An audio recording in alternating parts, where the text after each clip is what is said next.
லைஃப்ல நெறைய விஷயம் நான் கடந்து வந்த பாதை இந்த 25 வருஷத்துல. பட் எனக்கு வந்து 40 ஆச்சு. பட் இந்த 25 வருஷமா நான் யாரு? என்னோட சூழல் என்ன? நான் எப்படி என்ன நான் என்ன ஒரு சூழல்ல இருக்கேன்னு, என்ன நான் புரிஞ்சுக்க முடியாத அந்த சூழல்ல நெறைய காயங்களும், வலிகளும், அசிங்கமும் ஆச்சு. ஸோ என்ன நிரூபிக்கிறதுக்கு 20 வருஷம் ஆச்சு. ஸோ இந்த 10 வருஷத்துல நெறைய விஷயங்கள நான் சாதிச்சிருக்கலாம். நெறையா விருதுகள், நெறைய பாராட்டு, நெறையா மரியாதை இதையெல்லாம் சம்பாரிச்சு இன்னைக்கு நான் எவ்ளோ சந்தோஷமா இருக்கேன்.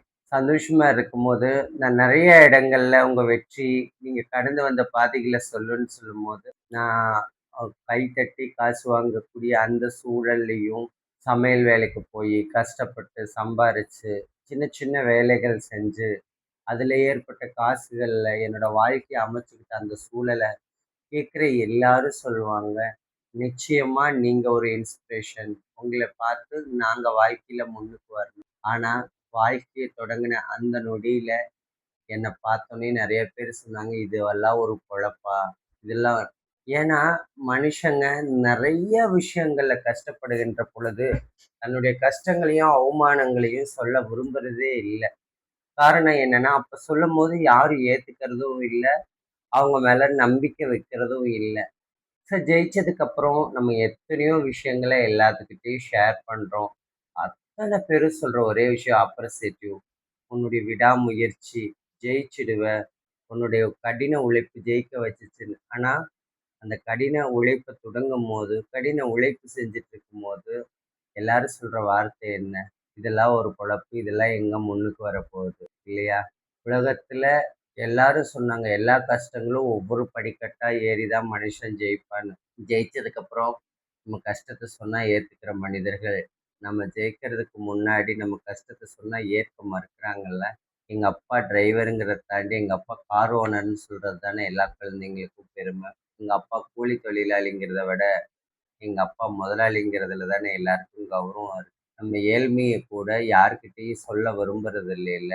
இல்லாத ஒரு விஷயத்த கூட நம்ம இருக்கிற மாதிரி சொன்னா மட்டும் தானே நமக்கு மரியாதை கிடைக்கும். ஜெயிச்சதுக்கு அப்புறம் இருக்கிற விஷயத்த கூட நம்மகிட்ட இல்லாம இருந்தா கூட என்ன சொல்றாங்க? இருக்கு. அவங்க எளிமையா இருக்காங்கன்னு சொல்றாங்க. அப்படிதானே? ஒரு விஷயத்த மனுஷன் ஏத்துக்கணும்னா, ஜெயிச்சதுக்கு அப்புறம் தான்னு நெனைக்கிறாங்க. இல்லங்க. ஜெயிச்சதுக்கு அப்புறம் நீங்க எவ்வளோ விஷயங்கள ஏத்துக்கிட்டாலும், ஜெயிக்கிறதுக்கு முன்னாடி அவங்கள ஏத்துக்காம மறுத்த நொடிய யாராலயும் மறக்க முடியாது. அந்த வலியிலிருந்து யாராலயும் மீண்டு வரவும் முடியாது. நான் வாங்குன நூத்துக்கணக்கான விருதுகள விட, என்ன வலிமையாலயும், வார்த்தையாலயும் உதாசீனப்படுத்தின எத்தனையோ மனிதர்கள பார்க்கும்போது, இத்தன வெற்றியும் அந்த வலிக்கான மருந்தா பார்க்கல. இதெல்லாம் கிடைக்கலன்னா நிச்சயம் இன்னும் நம்ம என்ன ஆயிருப்போங்கிற பயம் மட்டும் தான் நம்புங்க.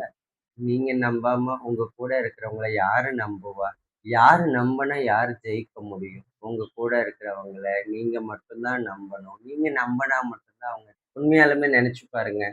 எல்லாரும் ஏன் இவ்ளோ கஷ்டமா, கடினமா ஓடி உழைக்கிறதா இருக்கட்டும், ஒரு பொருளாதார ரீதியா வளர்றதா இருக்கட்டும், கல்வி ரீதியா முன்னேறதா இருக்கட்டும், தன்னை சார்ந்த ஒவ்வொரு விஷயங்களையும் தன்னை நிரூபிக்க போராடுறது அவங்களுக்காக மட்டும் இல்லங்க. அவங்கள சுத்தி இருக்கிறவங்கள பெருமைப்படுத்துறதுக்காகவும், அவங்களுக்கான அன்ப பெறுறதுக்காகவும்.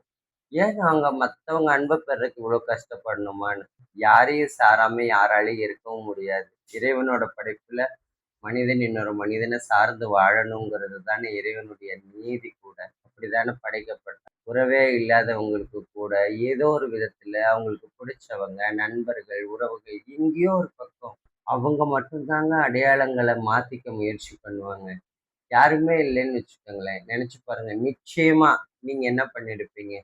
இவ்ளோ கஷ்டப்படுவீங்களா? இவ்ளோ போராடுவீங்களா? இந்த விஷயத்தின் மீது நீங்க கவனம் செலுத்துவீங்க. நிச்சயம் யாருமே செய்ய மாட்டோம். லட்சக்கணக்கா, கோடிக்கணக்கா சம்பாதிக்கிற ஒவ்வொரு மனிதனும், இது தனக்கு தேவையில்லாத பணம், பொருள் தெரியும் அவர்களுக்கு.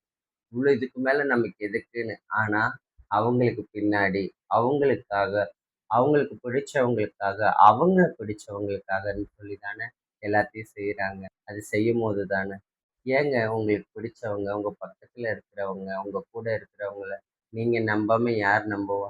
அடிக்கடி எல்லாரும் சொல்ற விஷயம் இல்ல, திருநங்கைகள் பிச்சை எடுக்கிறவங்கன்னு.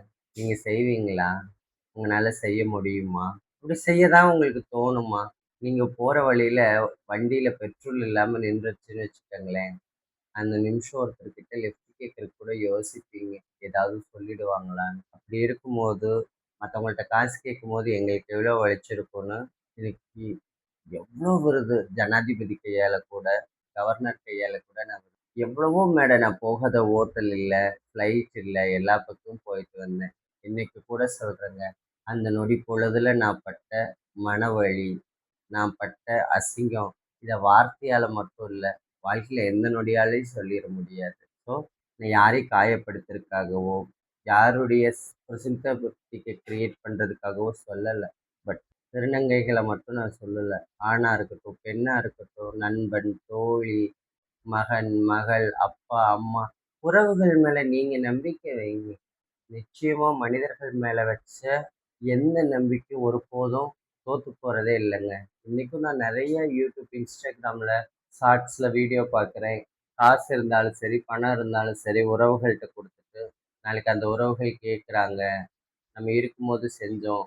இல்லாதப்ப நம்மள அசிங்கப்படுத்துறாங்க அப்படின்னு நெறைய வீடியோ போடுறாங்க. ஒருபோதும் உறவுகள் அப்படி இல்ல. வாழ்க்கை பந்து மாதிரி தானே. நம்ம என்ன செவுத்துல எறியுறோமோ அதுதான் நம்ம கையில கிடைக்கும். நம்ம அன்பு உண்மைன்னா நிச்சயம் அன்பு தோத்தே போகாது. நம்ம பாசம் நிச்சயம் வீணாகவே ஆகாது. அதனால நம்பிக்கை, பாசம் நாளைக்கு நம்மளுக்கு இந்த செடி, இந்த மரம், இந்த விதை உதவும் நம்பிக்கையில தானே நம்ம பூமியில நிச்சயமா நமக்கு பலன் குடுத்துட்டு தானே இருக்கு. நம்ம தாத்தா நட்டு வச்ச மரத்துல நம்ம பழம் நம்ம பேர பழம் சாப்பிடணும்னா நம்ம மரம் நடணும்ல. அது நம்பிக்கைங்க. குடுக்கறதுல இருக்கிற சந்தோஷம் அளப்பெரியது. உங்கள சார்ந்தவங்களுக்கு, உங்கள நம்பி இருக்கிறவங்களுக்கு பாருங்க. அவங்களோட சிரிச்சு பாருங்க. அவங்களோட கனவுகள நீங்க கேட்டு பாருங்க. அவங்க கஷ்டங்கள நீங்க ஆழமா உங்க கஷ்டம் மாதிரி ஒரு நொடி நினைச்சு பார்த்தீங்கன்னு வச்சுக்கோங்களேன், நீங்க தோத்து போறதுக்கு யாருமே இல்ல. யாருனாலயும் தோக்கவே முடியாதுங்க. எதுக்குங்க தோக்கணும்? யார் தோக்குறா? தூக்குறவங்க ஒருத்தவங்க இல்லன்னா, ஜெயிக்கிறவங்கன்னு ஒருத்தவங்க தெரியாம போயிடும்ல.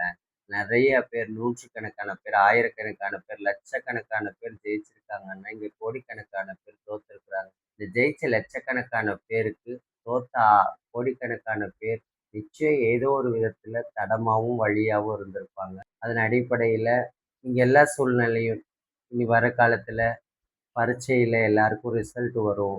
எல்லா விஷயத்திலயும் தன்னுடைய எதிர்காலத்த நம்பி இருக்கிற குழந்தைகள், கனவுகளை சுமந்து நடக்கும் இளைஞன், ஏதாவது வாழ்க்கையில சாதிச்சிடலாங்கிற நம்பிக்கையோடயே இருக்க பெண்கள், எல்லாருக்கும் ஒரே விஷயம் சொல்றேங்க. உங்கள நீங்க நம்புங்க. உங்க கூட இருக்கிறவங்களையும் நம்புங்க. யாருனாலயும் நம்ம தோற்கடிக்க முடியாது. ஒரு விஷயம் மட்டும், அன்புங்கிற பேர்ல, அவங்களுக்காக விட்டு குடுக்குறேங்கிற பேர்ல மூடத்தனமா, முட்டாள்தனமா இருக்கக்கூடாது. அன்பு காட்டுங்க, அக்கறையா இருங்க.